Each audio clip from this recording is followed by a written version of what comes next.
Samantala, kaugnay ng balitang yan, itong nakalipas na Miyerkules, Hulyo 17, mariin naman pinabulaanan ng itinuturong utak ng umano'y 10 billion peso pork barrel scam ang mga aligasyon laban sa kanya. Ayon sa kampo ni Janet Lim Napoles ng JLN Corporation, tiwala silang extortion o blackmailing ang motibo sa kanyang pagkakasangkot.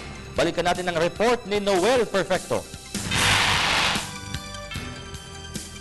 Maliing pinabulaanan ni Janet Lim Napoles ang mga naglabasang pahayag na siya mismo ang nasa likuran o utak ng bilyon-bilyong pisong halaga ng government fund scam at never umano siyang pumasok sa pork barrel business.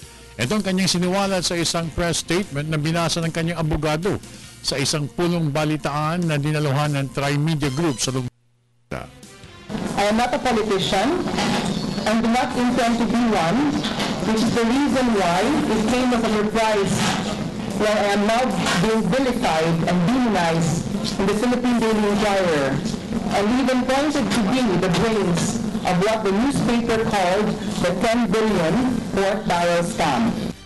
Ibinunyag rin ni Janet Lim Napoles na nakipagkuntsaba ang kanyang pinsan na si Benhar Kilap-Kilap Louie sa isang mamamahayag na malaking broadsheet para magsagawa ng mga mapanirang ulat para sinayin ang kanyang pagkatao at ang buong pamilya nito.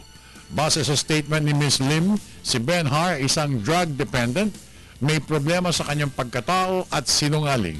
Dahil dito, nakipag-ugnayan rin ito sa kanyang abogado na si Attorney Levito Baligod para gumawa ng isang paghain ng kaso na wala namang katotohanan. The so-called star witness, Benhar Kilap-Kilap Louie. This is the picture of Mr. Louie. He's a relative with various businesses of his own.